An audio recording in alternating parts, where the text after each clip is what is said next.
This is part 2 of the build. If you missed part 1, please check it out first.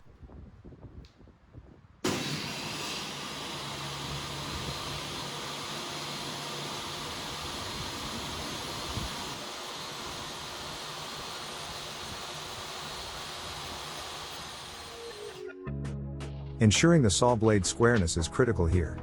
This table will eliminate multiple challenges faced by the average DIY persons.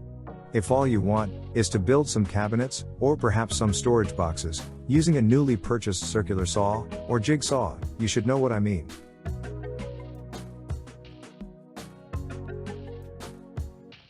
Precision is not something I take lightly in my projects. Respecting the time and effort required to achieve precision will eventually pay off, at least, mentally.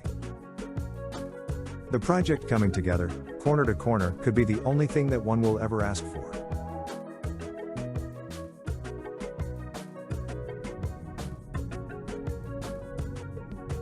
My T-track solutions that were planned looks like this.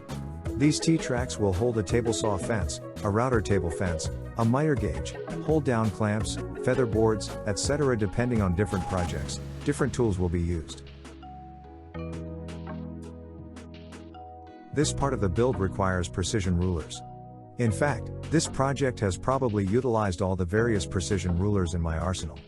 This flexible ruler, with its tiny marking holes, proved to be invaluable for this job.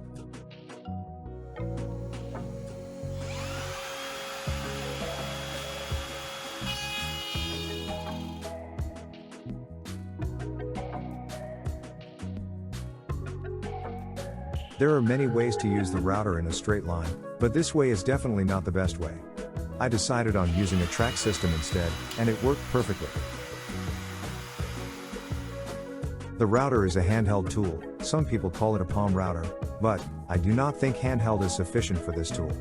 Every time I use the router, there has to be some kind of jig to assist in the job.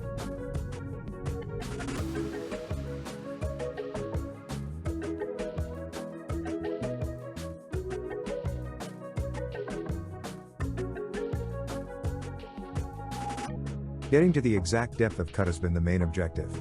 The T-track has to fit slightly below the tabletop surface, by 0.5 millimeter or so. The T-track has to also fit snugly into the groove without play.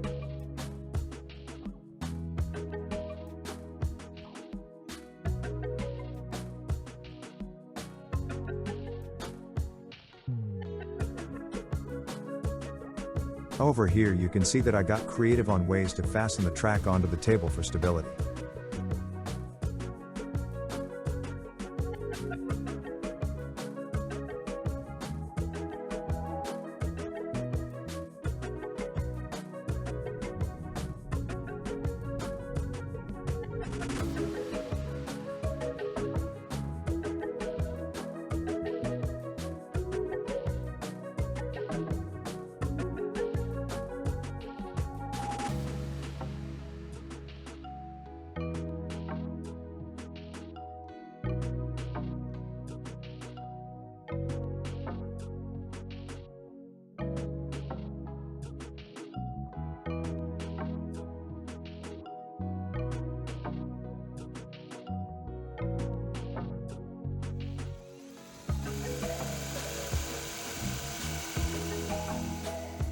There are many ways to fasten the T-track down to the tabletop.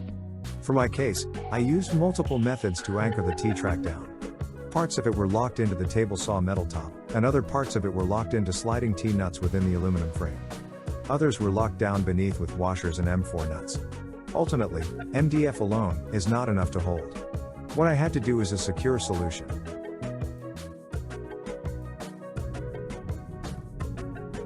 At this point, I have already lost count of how many times I enhanced the table surface. It is definitely water resistant by now, with the multiple layers of wax.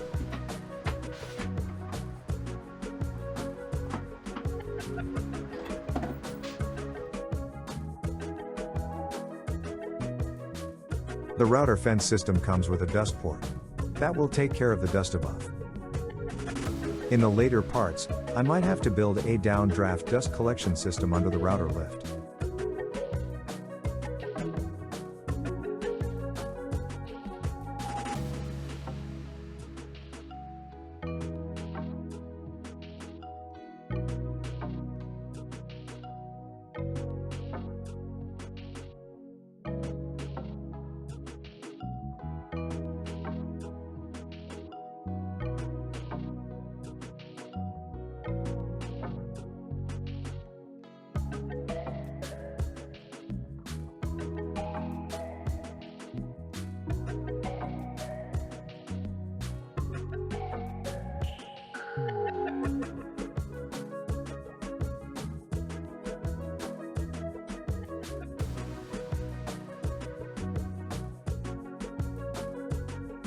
This side of the table saw will temporarily be closed up this way for now. The plan is to attach a sliding platform for the table saw. Should I change my mind, it will become a tabletop extension instead. This decision should take a while.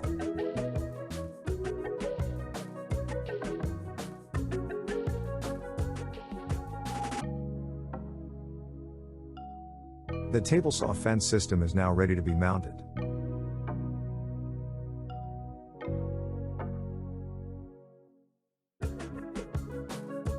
Both fence systems ride on the same T-tracks.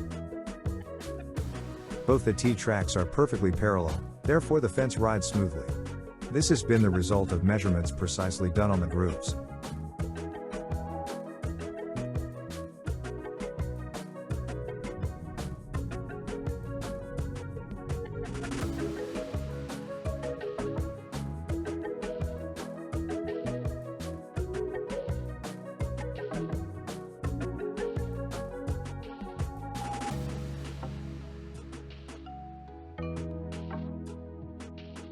Adding the scale ruler for this system is simple and straightforward. Only thing is, everything has to be removed first.